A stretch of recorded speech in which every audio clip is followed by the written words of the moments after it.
Yo en mi casa no celebramos Halloween porque yo tengo un manual de vida. Y en mi manual de vida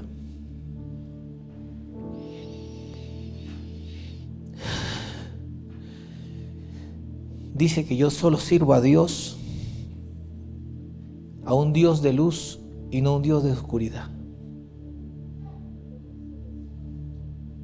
Y si ustedes, los que anotan, pueden buscarlo en Primera de Juan, capítulo 1, versículo 5. Yo no celebro esa fiesta pagana porque mi casa es santa y no la ensucio con adornos de Satanás. Yo no celebro esa fiesta porque no participo en obras de maldad, como está escrito en Efesios 5, capítulo 5, versículo 11. Yo no celebro esa fiesta ni permito estar en esa fiesta porque sirvo a un Dios de vivos y no de muertos. Eso dice Mateo 22, 32. Porque no es una dulce fiesta para niños e inocentes, porque detrás de eso hay la exaltación a la muerte y a la oscuridad. Porque el tema principal de esta fiesta es el ocultismo, el satanismo, la brujería y la hechicería. Porque el espíritu se contamina con anatemas al ser expuestos nuestros propios hijos a estas fiestas mundanas, como está escrito en 2 Corintios capítulo 7. Hay suficientes razones en nuestro manual de vida para no hacer lo que el mundo hace. Justamente Jesús murió por todos nosotros para desligarnos de este mundo y traer el reino del cielo a la tierra. ¿Quién dice amén? Así que vamos a leer en nuestras Biblias, en el libro de Hebreos, capítulo 12. ¿Qué versículo dije? No dije ningún versículo. Dije capítulo 12. Y vamos a encender las luces, por favor. Yo sé que hay un poquito de calor. No tienen más que yo, se los garantizo. Eso. Pero quiero ver las caritas. Vamos al libro de... Como que la gente se asustó con el sermón del domingo pasado, ¿no? Digo, esa iglesia como que hablan muy claro. Y no vamos a bajar la dosis porque vamos a seguir hablando claro. Y vamos a decirle la verdad y exponer el pecado, porque eso es lo que Dios nos manda hacer a nosotros. En el capítulo 12, voy a leer del versículo 1 hasta el 11, y leemos el nombre del Padre, del Hijo y del Espíritu Santo. Pónganme mucha atención y lo pueden leer en las pantallas. Dice así, nuestra versión que estamos usando es NTV. Dice, por lo tanto, ya que estamos rodeados por una enorme multitud de testigos de la vida de fe, quitémonos todo peso que nos impida correr, especialmente el pecado que tan fácilmente nos hace tropezar. Y corramos con perseverancia la carrera que Dios nos ha puesto por delante. Esto lo hacemos al fijar la mirada en Jesús, el campeón que inicia y perfecciona nuestra fe, debido al gozo, sin importarle la vergüenza que ésta representaba. Ahora está sentado en el lugar de honor junto al trono de Dios. Piensen en toda la hostilidad que soportó por parte de pecadores. Así no se cansarán ni se darán por vencidos. Después de todo, ustedes no han dado su vida en la lucha contra el pecado.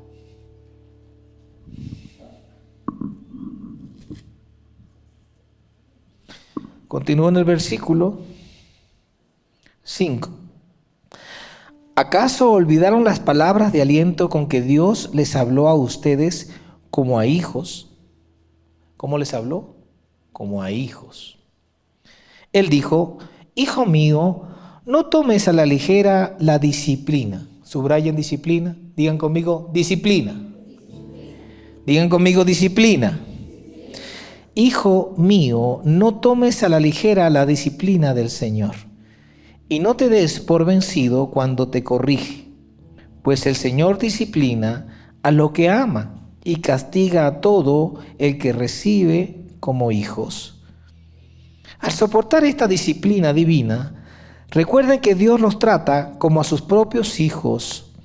¿Acaso alguien oyó hablar de un hijo que nunca fue disciplinado por su padre?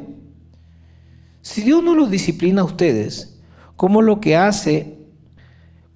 hace con todos sus hijos? Quiere decir que ustedes no son verdaderamente sus hijos, sino que son ilegítimos, ya que respetábamos a nuestros padres terrenales que nos disciplinaban. ¿Acaso no deberíamos someternos aún más a las disciplinas del Padre de nuestro espíritu y así vivir para siempre? Pues nuestros padres terrenales nos disciplinaron durante algunos años e hicieron lo mejor que pudieron, pero la disciplina de Dios siempre es buena para nosotros a fin de que participemos de su santidad. Ninguna disciplina resulta agradable a la hora de recibirla. Al contrario, es dolorosa, pero después produce la apacible cosecha de una vida recta para los que han sido entrenados por ella. Amén. ¿Lo entendieron? Se acabó la predica, ¿sí lo entendieron? Así que una de las cosas que me llamó la atención de estos pasajes, porque hay que leerlo completo, es que nosotros tenemos que soportar la disciplina. A nadie le gusta ser disciplinado, a nadie. Pero déjenme decirle a aquellos que son deportistas, aquí estoy viendo a mi izquierda a Luis, que es un hombre de excelente profesional, odontólogo, es un excelente y apasionado deportista. Soportar la disciplina del deporte, así como la disciplina de educación y cualquier formación que nosotros tengamos como seres humanos en nuestra vida, comienza con cambiar hábitos. Comienza a cambiar esos hábitos aprendidos. Esos hábitos que nos han mantenido durante casi toda nuestra vida haciendo lo mismo y siempre diciendo que las cosas no nos están saliendo bien, pero no cambiamos nuestros hábitos. Amado, es allí donde debemos esforzarnos cada día en lo que dice nuestro manual. La pregunta es, ¿nos hemos leído el manual? Mucha gente, y nosotros los latinoamericanos somos muy expertos en eso de abrir las cajas que nos llegan con artefactos hasta costosísimos. Guardamos el manual y empezamos a encender y a jurungar y a comenzar a tratar como si fuésemos expertos sin ni siquiera leer un manual. Y así llevamos nuestra propia vida sin leer un manual. Mucha gente me pregunta, ¿pero de dónde dice eso? En el manual, aquí en la Biblia está escrito. Las cosas que nosotros debemos hacer para llevar una vida apacible, como dice la palabra. La disciplina divina es exactamente igual a la disciplina del deporte, a la disciplina de la educación, incluso a la disciplina que le ponemos a nuestros propios hijos cuando apenas están creciendo. Esa disciplina que hoy ya de adultos añoramos de nuestros padres, pero que debemos seguir siendo disciplinados por el Dios en el cual creemos y que Él nos ha dejado a través de su palabra. La disciplina creo que es una de las cosas más difíciles y más dolorosas que hay cuando tenemos que cambiar un estilo de vida, un comportamiento. Si pusiste atención al mensaje de la semana pasada, y realmente entró en tu corazón y hubo revelación de vida, y tomaste la decisión de conocer a Dios y avanzar al siguiente paso en nuestra iglesia, y si estás dispuesto a dar ese paso de conocer un poco más allá cómo debería funcionar o cuál es el funcionamiento de nuestra propia vida, Next está a tu disposición. Quiero recordar esta fecha, 6 de noviembre. Repita conmigo, 6 de noviembre. Comenzamos el Next. Y va a ser, no es que el 6 hay un Next y el 13 hay otro Next. No. Next tiene un capítulo 1 y un capítulo 2. El día 6 de noviembre y el día 13 de noviembre terminamos. Y quiero recalcar muchísimo esto, porque la semana pasada, cuando terminamos la prédica y terminamos el servicio, mucha gente se nos acercó diciendo: yo quiero hacer el Next. Yo quiero cambiar mi vida, ya no quiero seguir haciendo lo mismo que venía haciendo antes, pero no sé cómo. Nosotros aquí en la iglesia les vamos a enseñar. No es cómo cambiar tu vida, sino enseñarte principios que te ayudarían muchísimo a cambiar tu estilo de vida. Mucha gente viviendo una vida llena de sentimientos. Como digo yo, viven desde el estómago, desde las vísceras. Todo el día quieren sentirse bien, pero no saben cómo. Tratan de una manera hostil a los miembros de la familia, pero ellos quieren ser tratados bien. Y yo los entiendo, porque es como forzar a una máquina de café electrónica a que dé café, y si usted no se lee el manual, no sabe ni cómo encender la máquina, no le va a dar un buen café. Entonces usted no sabe lo que Dios, cómo fue diseñado usted para que pueda tratar a su semejante, empezando por su propia familia. Mucha gente ha estado aprendiendo de lo que dice la gente.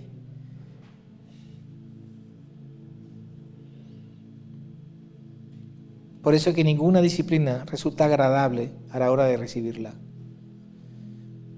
¿Por qué no te lees ese manual? No, eso son 2 horas, 3 horas leyendo ese manual. Yo aprendo haciendo. Y hemos llevado una vida aprendiendo, haciendo, llevando demasiados rodillazos contra el suelo, tropezones en la cabeza, rotos, heridos. Pero yo estoy seguro que después de aquellas personas que hacen esos grandes esfuerzos en cambiar su disciplina, comienzan a llevar una vida distinta, algunos con 20 kilos menos, pero agradados de la meta cumplida. Quizás teniendo excelentes relaciones en la familia, con los amigos, en la iglesia, dispuestos a cambiar su vida anterior por una vida totalmente nueva según el manual. Y la semana pasada estábamos hablando de que si te habías mirado en el espejo. Sí, pastor, me pasé toda la semana viéndome en el espejo. Y hoy te digo, entonces cambia tu vida por la vida original que te dice el manual de vida. Dios es un Padre que corrige para que caminemos en santidad. Por eso Él entregó a su único Hijo a morir en la cruz del Calvario. Por el valor inmenso que tú tienes, que cada uno de nosotros tiene. Por eso dije la semana pasada que tu valor es igual al de Jesús. Porque Dios es un Dios justo y Él no pagaría ni más ni menos por ti.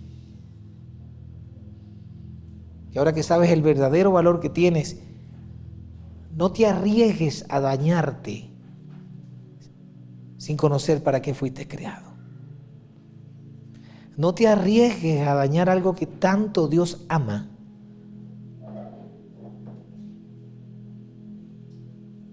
Funcionando de la manera que los demás funcionan.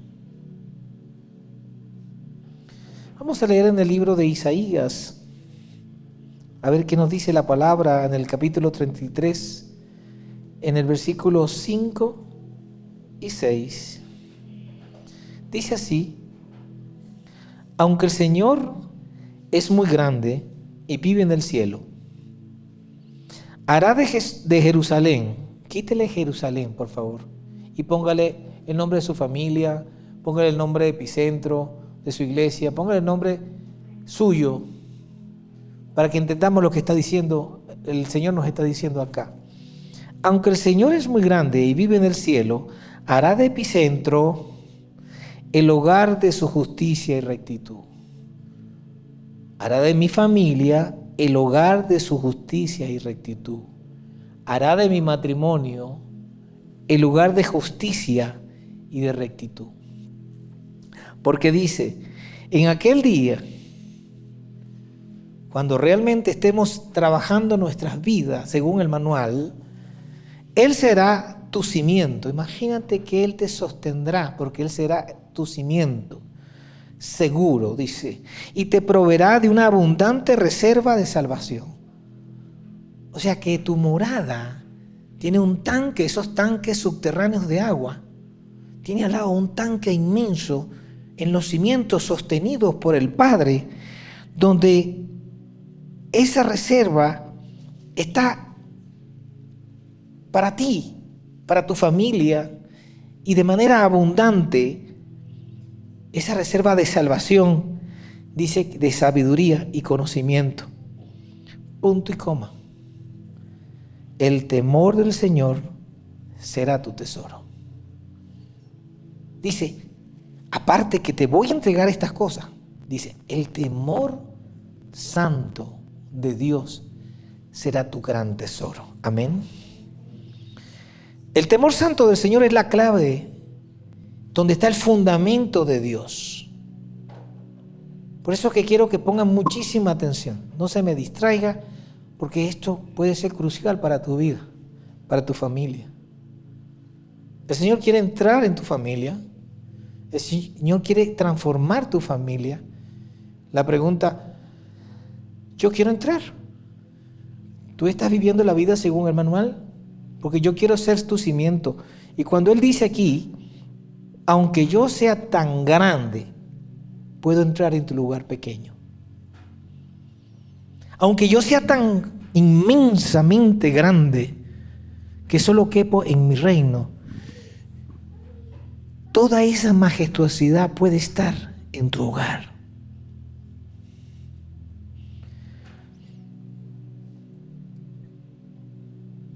Dice que nosotros descubriremos los tesoros que Él tiene guardado para nosotros, que es salvación, sabiduría y conocimiento.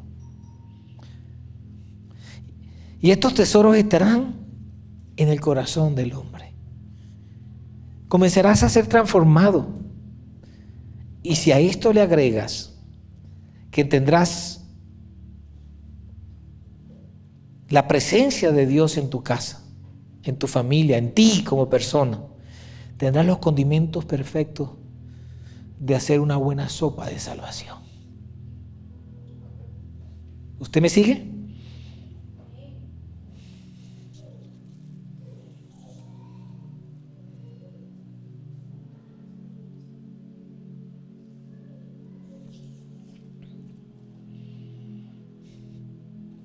Amén. Y para que podamos entender esto, yo quiero que, y yo siempre me apoyo con videos que rebusco por allí y se los traigo. Yo hago ese trabajito y hacemos aquí en la parte de producción para que entendamos un poco de lo que se trata el manual de vida. Así que vamos a ver este siguiente video, vamos a apagar todas las luces para que toda la atención esté allí y mírenlo con detenimiento y seguimos hablando del Señor.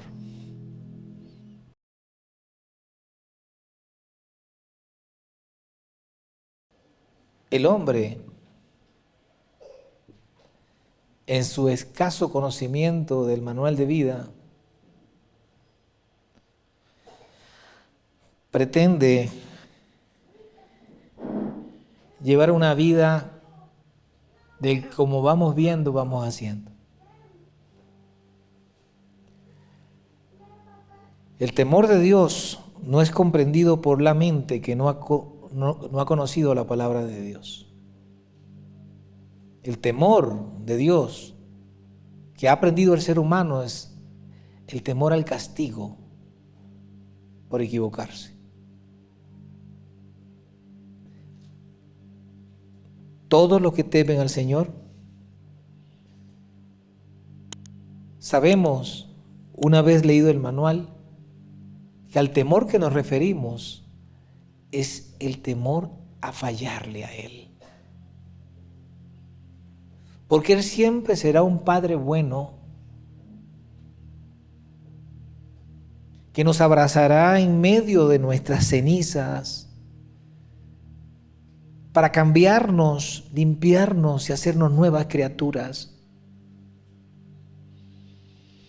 El temor de Dios no es comprendido por la mente humana que no conoce a Dios, que no le ha permitido a Dios entrar a su corazón. Todos los que tememos al Señor odiaremos la maldad, la arrogancia, el orgullo, la corrupción y el lenguaje perverso, porque sabemos que esos son elementos que nos hacen fallar y le fallaríamos a Dios. Cuando comenzamos a repugnar las cosas del mundo, nos acercamos más al Padre.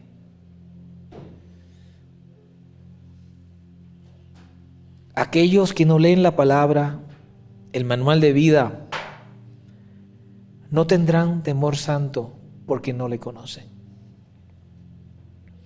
El temor es una manifestación del Espíritu Santo.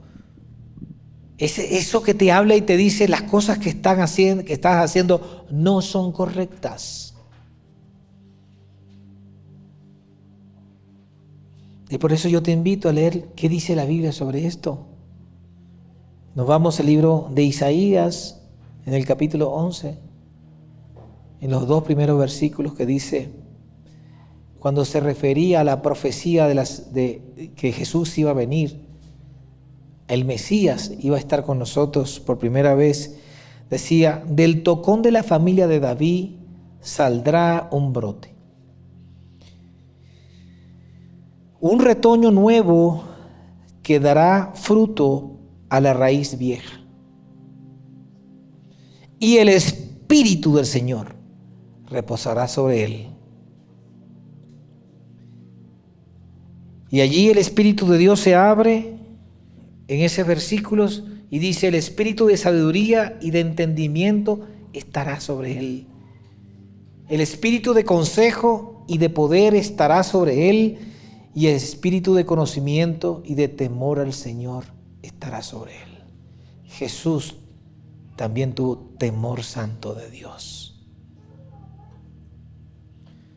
Dios desea impartir este mismo Espíritu a todos y cada uno de nosotros.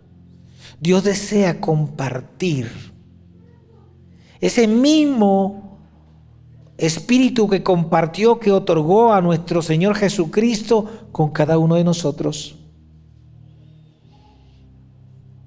Dios quiere que el Espíritu de Dios esté transformando nuestras vidas, sacándonos de ese pasado lleno de cenizas, sucio, con nuestra mirada de vergüenza, mirada al suelo, por una mirada levantada hacia el Señor, limpios, llenos de gracia. En el libro de Jeremías, en el capítulo 32, versículo 40, dice, y haré un pacto eterno con ellos. ¿Con quién? Con sus hijos. Nunca dejaré de hacerles el bien. Pondré en el corazón de ellos el deseo de adorarme y nunca me dejarán. Por eso, al principio el Señor me motivó a decirle que mucha gente no viene a la iglesia, se separa porque en alguna cosa no le están saliendo bien las cosas. Es como que aquellos enfermos dicen, cuando sane voy al hospital. Por eso Jeremías, el profeta Jeremías dijo que pondré en ellos un corazón nuevo, un corazón de carne, susceptible a la presencia del Señor, que tenga un deseo enorme de adorar a Dios y un deseo de nunca apartarse de Él por cualquier circunstancia. Cuando en una iglesia hay personas con corazones llenos y deseos de adorar a Dios, y quiero hacer un inciso aquí en este momento. Le doy gracias a Dios por la vida de Steve y su esposa y su hija. Steve vino la semana pasada, estuvo sentado allí, fue ministrado por la palabra, ¿no? Y me decía, esta iglesia adora. Porque con un piano y un cajón que medio se usó, la iglesia adoró al Señor. Por eso digo, cuando en una iglesia hay personas con corazones llenos de deseo de adorar a Dios, que es el primer paso, llenos del Espíritu Santo, provocan la presencia de Dios. Comienzan a suceder cosas maravillosas como las sanidades y milagros, sin que nadie te tenga que estar tocando. Solo imponiendo la palabra de Dios en tus manos, porque quien impone las manos es el Señor, a través de sus ministros, por supuesto. Pero he visto sanidades milagrosas, como las que mencionamos la semana pasada.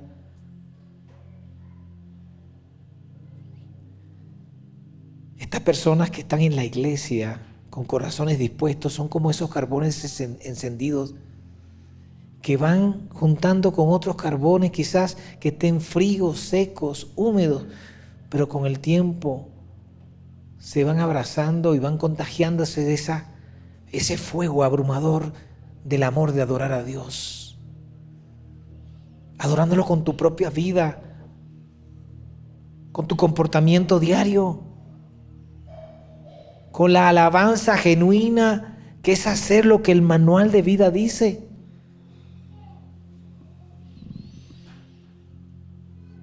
Cuando el Señor nos habla que pondrá sobre sus hijos el espíritu de sabiduría y de entendimiento, eso es mejor que cualquier cosa que nos puede suceder.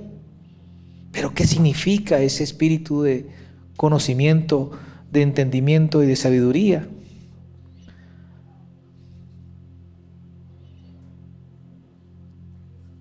No podríamos desarrollar una sabiduría de Dios si que nosotros no tengamos previamente un conocimiento. Eso sería como darle un arma de fuego a alguien que no sabe manejarla.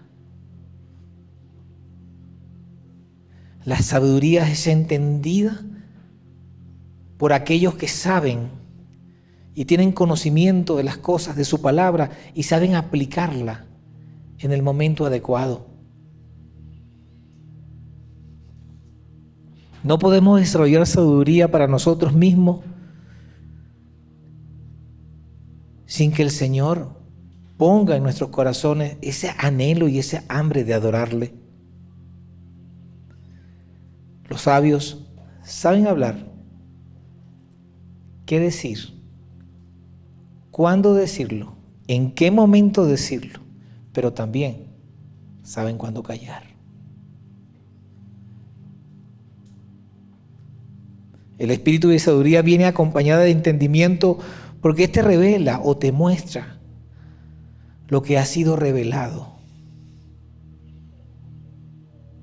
Yo no sé si usted, pero por ejemplo, usted o una persona que usted conoce sabe si está bravo, si está contento, si está feliz, si tiene una duda. Porque ya usted conoce a esa persona.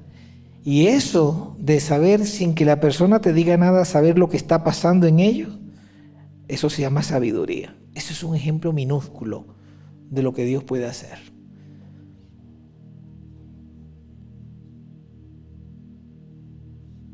Los niños tienen sabiduría porque cuando a veces la mamá pone una cara, ya él sabe que, epa, hice algo malo aquí. Pero primero tiene que haber un conocimiento.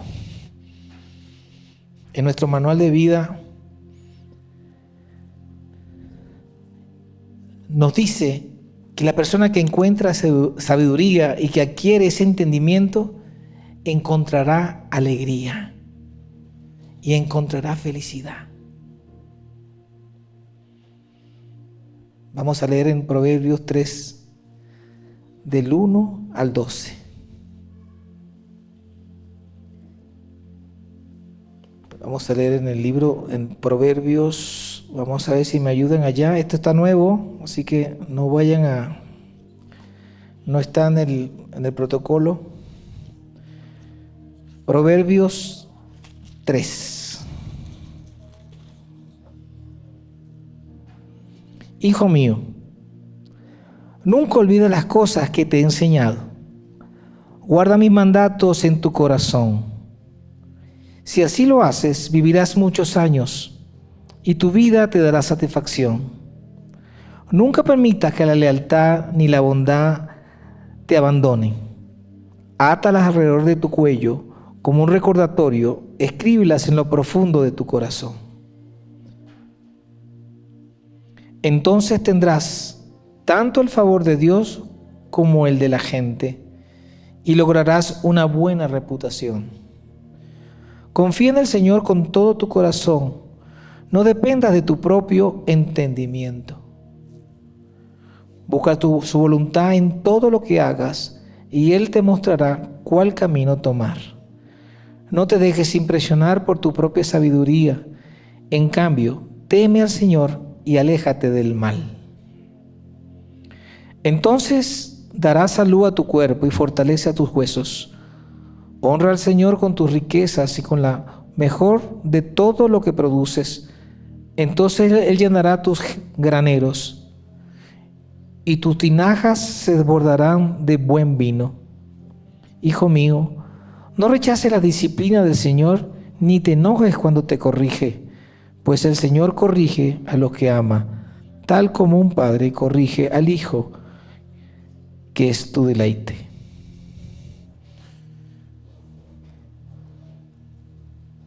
Así que el Señor nos quiere enseñar cada día que tengamos conocimiento y entendimiento. Y prontamente llegará la sabiduría a tu vida. Amén. ¿Están ahí? Un aplauso. Uno. Están dormidos. Otros aplaudieron porque los vas a despertar. En la profecía de Isaías dice que Jesús estaba en el espíritu de consejo. Y un espíritu de consejo tiene que ver con la planificación y la toma de decisiones. Y ese espíritu no es más que hace que tú sepas qué harás con tu vida y qué decisiones debes tomar en tu vida. Y eso también está disponible para ti. Por eso Dios no quiere que sus hijos tomen decisiones sin tomarlo en cuenta.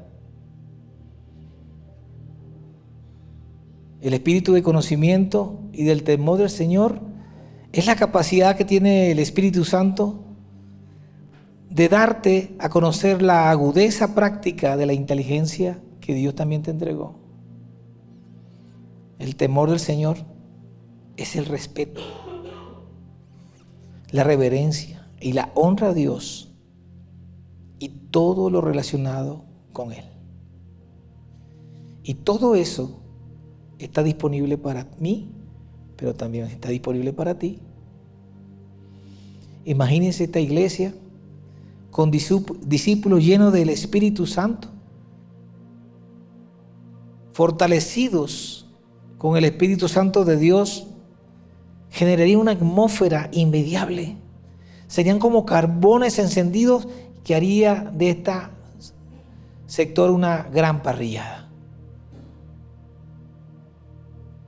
Gente dispuesta a caminar con el Señor, llena del conocimiento de Dios, porque conoce realmente cómo funciona la vida.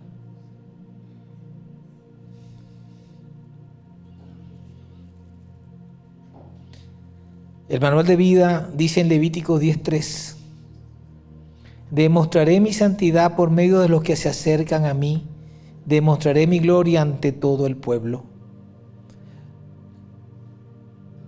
Debemos acercarnos al Señor.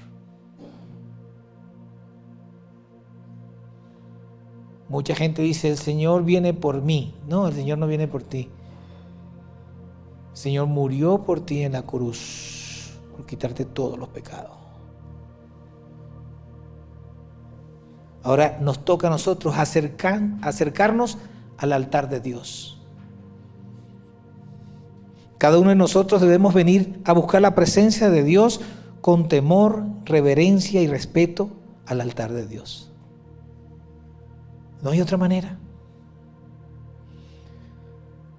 El Salmo 5:7 dice: gracias a tu amor inagotable puedo entrar a tu casa, adoraré en tu templo con la más profunda reverencia, así decía el rey David. Donde el Señor es reverenciado, su presencia se manifiesta.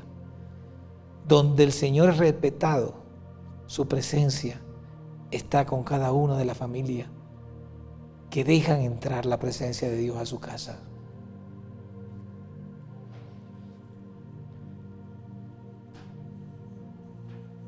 Juan 1:10-11 dice: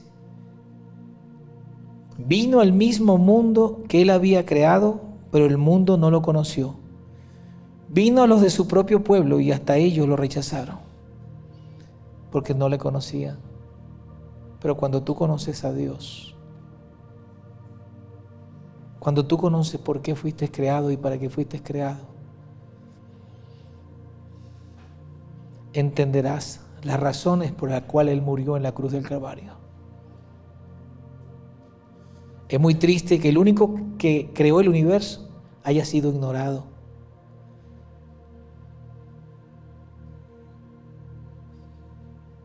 El mismo Dios explicó, como dice en su palabra, porque este pueblo se acerca con mi boca, con su propio conocimiento, y con sus labios me honra por lo que piensa, pero su corazón está lejos de mí, porque no hay revelación. Y su temor de mí no es más que un mandamiento de hombres que les ha sido enseñado. A eso representa el temor que se enseñaban en los fariseos, en los judíos de la época, el miedo a ser castigado. Isaías 29:3 dice: su temor de mí no es más que un mandamiento de hombre que les ha sido enseñado. Está diciendo que las personas han reducido la gloria de Dios a la gloria de un ser corruptible, de un hombre corruptible. Sirven a Dios según la imagen que nosotros mismos tenemos. Mucha gente dice, sirven a Dios a su manera, a como pueden. Ese es el mismo error que cometieron los judíos, el pueblo de Israel, cuando Moisés subió a la montaña. Cuando el propio Dios quería hablarle a Moisés y les entregó los 12 mandamientos. Ese pueblo de Israel venía de un pueblo en cautiverio de más de 400 años, y donde habían aprendido que se podían fabricar dioses a tu medida, donde con oro hacían imágenes de insectos y de animales. Ellos habían aprendido eso. Y como se tardaba Moisés en bajar de la montaña, ellos decidieron hacer su propio Dios.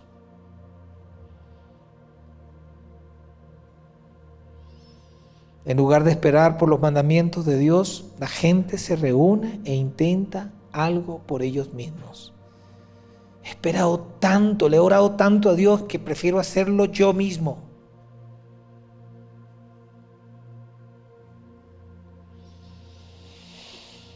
Ahí donde nosotros construimos nuestros propios dioses, con nuestra propia razón, falsificando a un Dios temporal con D pequeña, pensando que allí está Dios. El pueblo de Israel había visto el poder de Dios cuando salió de Egipto.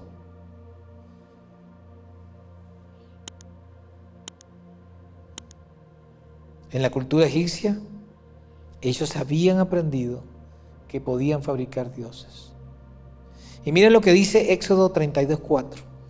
Entonces Aarón tomó el oro, lo fundió y lo moldeó hasta darle la forma de un becerro. Cuando los israelitas vieron el becerro de oro, exclamaron: ¡Oh Israel! Estos son los dioses, en plural, que te sacaron de la tierra de Egipto. Luego de esta proclamación, Aarón, el sacerdote, a quien Moisés había confiado,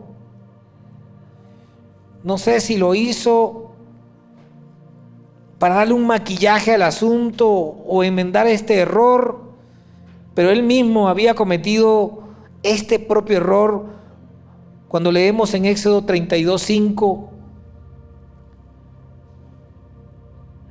Cuando Aarón vio el entusiasmo de la gente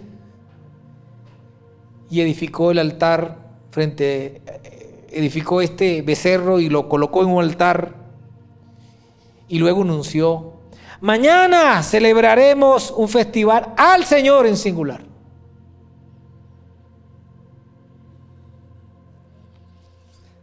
Para entender esta locura que estaba haciendo Aarón, el sacerdote que había sido asignado el guía de este pueblo, él quiso enmendar ligar la costumbre que traían de los egipcios con decir: este es Jehová. Para que entendamos esto bien, la palabra Jehová, también conocida como Yahweh, y que por muchos no era innombrable y por eso le quitaban las vocales, significa el único Dios que existe. Y quizás Aarón, creyendo que enmendar este problema, dijo: bueno, este es Yahweh, este es Jehová.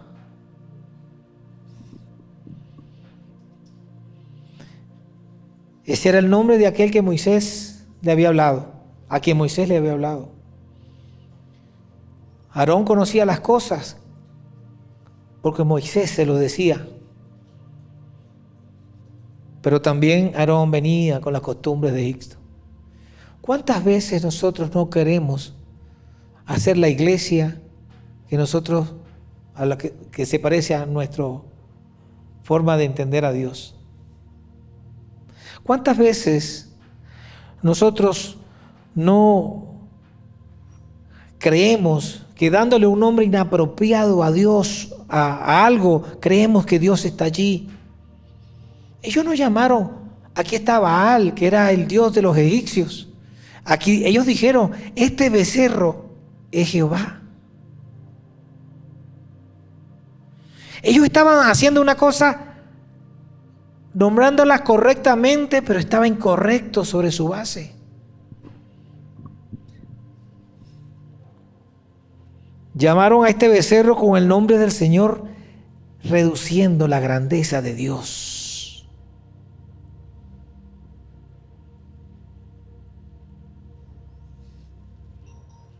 Es interesante ver que los israelitas reconocían que había un solo Dios.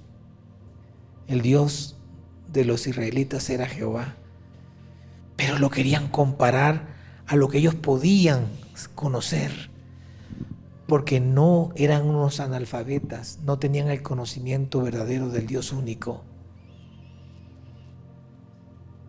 Por eso el Antiguo Testamento representa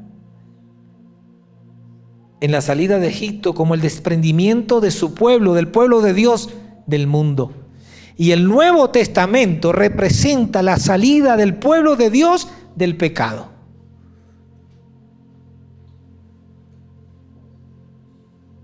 Y salir del pecado no es más que reconocer a Dios como mi único y suficiente Salvador.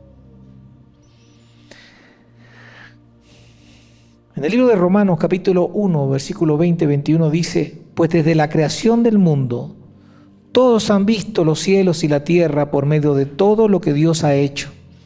Ellos pueden ver a simple vista las cualidades invisibles de Dios, su poder eterno y su naturaleza divina, así que no tienen ninguna excusa para no conocer a Dios. Ninguno de nosotros puede desconocer la grandeza de Dios y que Él está dispuesto a entrar a tu casa.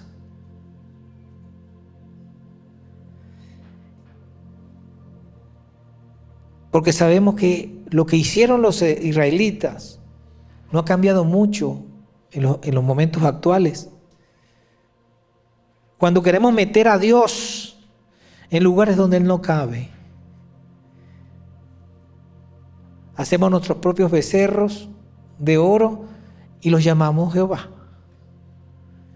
Aquí está Dios. Pero lo que sí dice la Biblia, que la grandeza de Dios, el único lugar donde Él quiere habitar es en ti, en tu casa y en tu familia.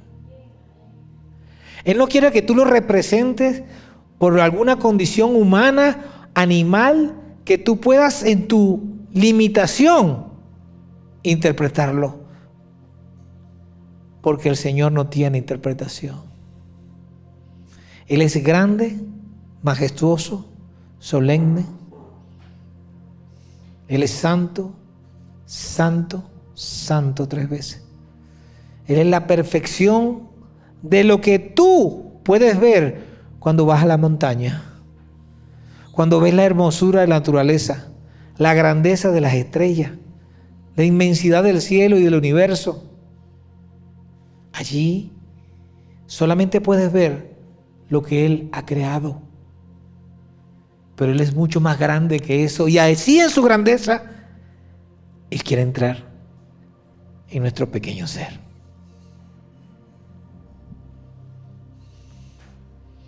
Romanos 1:23 dice: y en lugar de adorar al Dios inmortal y glorioso, rindieron culto a ídolos que ellos mismos se hicieron de forma de simples mortales, de aves y animales, de 4 patas y de reptiles. Nuevamente, siguen reduciendo la majestuosidad y grandeza de Dios a lo que nosotros nos podamos imaginar. Y esa mentalidad hay que sacarla de la iglesia. Esa mentalidad escasa de que Dios no es capaz de hacer lo que tiene que hacer o lo que puede hacer. Esa mentalidad de querer ayudar a Dios cuando Dios no necesita de tu ayuda. Tú necesitas de su presencia. La única gente que yo puedo ver en la Biblia, al cual Dios le llamó a sus amigos, son aquellos que le tenían o que temblaban de temor de fallarle. Cuando tú eres un ser humano que tiemblas de temor de fallarle a Dios, en ese momento, considérate un amigo de Dios. Las personas han saborizado los mandamientos de Dios, los han condimentado. Hemos hecho la grandeza de Dios a nuestras miserias humanas, creyendo que Dios va a estar, puede entrar en donde Él no quiere entrar. Es lo único donde quiere estar es contigo y tu familia, que le permitas abrir tu corazón. Y no me cansaré de repetirlo y decirlo.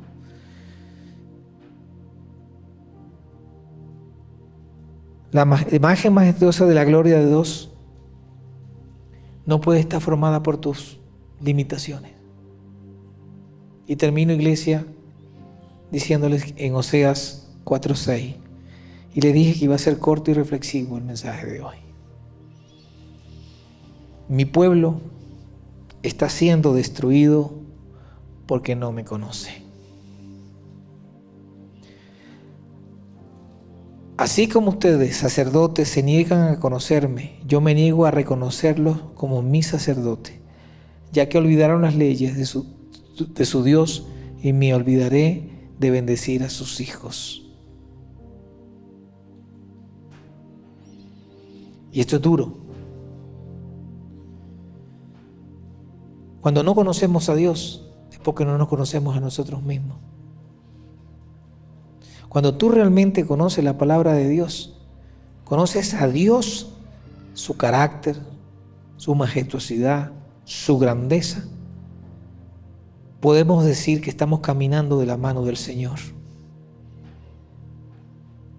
Y yo te invito que hay una hermosa oportunidad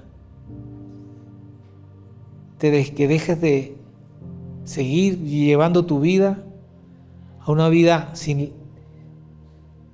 con los riesgos de correr y cometer errores por no conocer los valores, los principios y los fundamentos que Dios quiere para tu vida.